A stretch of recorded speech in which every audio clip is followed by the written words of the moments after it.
নমস্কার, Srinath online centre তোমাদের স্বাগত। আজকে তোমাদের একটা গুরুত্বপূর্ণ সেটিংস বলে দেবো মোবাইলে। দেখো, অনেক সময় আমরা সারাদিন নেট চালাই না, বা সকালবেলায় হয়তো নেট অন করার সাথে সাথে হয়তো 5 থেকে 10 মিনিটের মধ্যেই দেখবে তোমাদের মোবাইলে মেসেজ চলে আসে কি যে আপনি 90% ব্যবহার করে ফেলেছেন। তোমরা কিন্তু বুঝতেই পারো না যে এটা কোথায় থেকে ব্যবহার করলাম, আমি তো এই সবে মাত্র নেট খুললাম, এরকম অনেক অনেক প্রশ্ন করো। তো চলো আমি দেখিয়ে দেবো। হয়তো সকালবেলায় নেট খোলার পরেই দেখবে তোমাদের এরকম একটা মেসেজ চলে এলো কি না, দৈনিক ডাটার 90% আমরা ব্যবহার করে ফেলেছেন। কিন্তু এটা কিভাবে তোমরা দূর করবে? মাত্র দুটো সেটিং করতে হবে।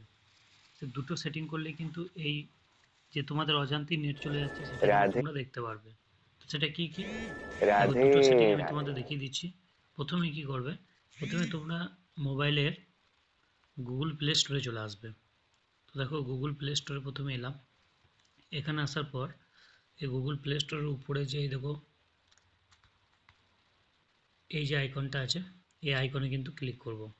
এখানে ক্লিক করলাম, ক্লিক করার সাথে সাথে তাকে একটু উপরে যাব, এবং উপরের দিকে যাওয়ার পরে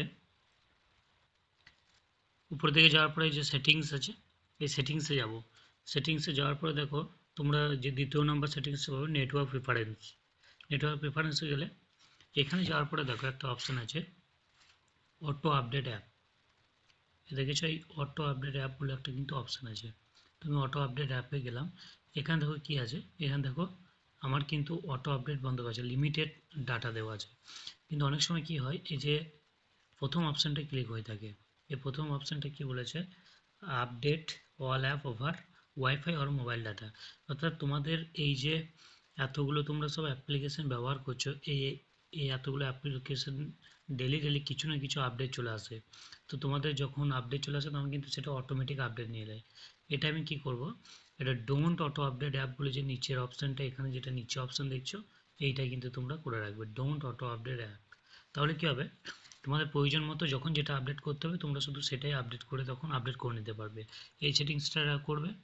আরেকটা কি করবে, এই যে তোমাদের এত এত দেখো অ্যাপ আছে, এই জন্য কী করবে, মোবাইলে নিজের সেটিংস অপশানে চলে যাবে। আমি সেটিংস অপশানে গেলাম, এখানে যাওয়ার পরে এখানে সার্চ করতে পারো তোমাদের সেটিংয়ে, কিংবা অ্যাপ বলে যে অপশান আছে অ্যাপসে ক্লিক করলে সার্চ করলা। দেখো, আমি অ্যাপসে ক্লিক করে সার্চ করছি, অ্যাপসে গেলাম।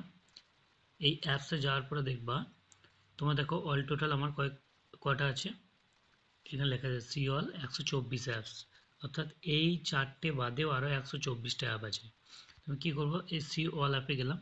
অল অ্যাপে যাওয়ার পর তোমরা কীভাবে, বিশেষ করে তোমরা যেগুলো থার্ড পার্টি ডাউনলোড করেছো, যেমন ধরো না ফেসবুক, হোয়াটসঅ্যাপ, বাকি যেগুলো সব আছে সেইগুলো যেগুলো তুমি ডাউনলোড করেছো, বিশেষ করে সেইগুলোতে যাবে। দেখো, আমি ফেসবুকটাই গেলাম। ধরো ফেসবুকে গেলাম, এখানে যাওয়ার পরে এই যে ওদের যেটা মোবাইল ডাটা অ্যান্ড ওয়াইফাই আছে, mobile data and wifi, mobile data and wifi কিন্তু চলে যাব। দেখো, এখানে গেলাম, এখানে যাওয়ার পর দেখো এই যে আমার একটা জিনিস দেখো অপশন ওপেন হয়েছে, background data enable use to mobile data in the background.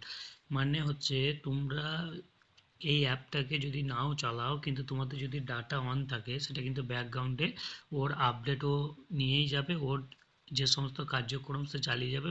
ফলে তোমাদের কিন্তু মোবাইলের ডাটা তোমরা ব্যবহার না করা সত্ত্বেও চলে যাচ্ছে। এই যেটা অন হয়ে আছে সেটাকে তোমরা অফ করে দেবে। এটা কিন্তু তোমাদের প্রত্যেকটা অ্যাপেই একবার করে গিয়ে গিয়ে করতে হবে। কোথায় যাবে দেখো, আমি আরেকবার দেখাচ্ছি। প্রথমে ধরো যে অ্যাপটাতে চাইছো সেই অ্যাপটাতে গেলে, অ্যাপটায় যাওয়ার পরে এখানে দেখো মোবাইল ডাটা অ্যান্ড ওয়াইফাই, আবার গেলে এটাই কিন্তু অফ করতে হবে। এটা যদি না অফ করো তাহলে অটোমেটিক কিন্তু তোমাদের নেট কেটে যাবে। এই দুটো সেটিং করলে তোমাদের কিন্তু আর মোবাইল ডাটা চুরি হবে না, এবং তোমরা নিজের মতো করে ব্যবহার করতে পারবে। ভিডিওটা যদি হেল্পফুল বলে মনে হয় তাহলে অবশ্যই কিন্তু সাবস্ক্রাইব করবে এবং কমেন্ট করবে, শেয়ার করবে। ধন্যবাদ।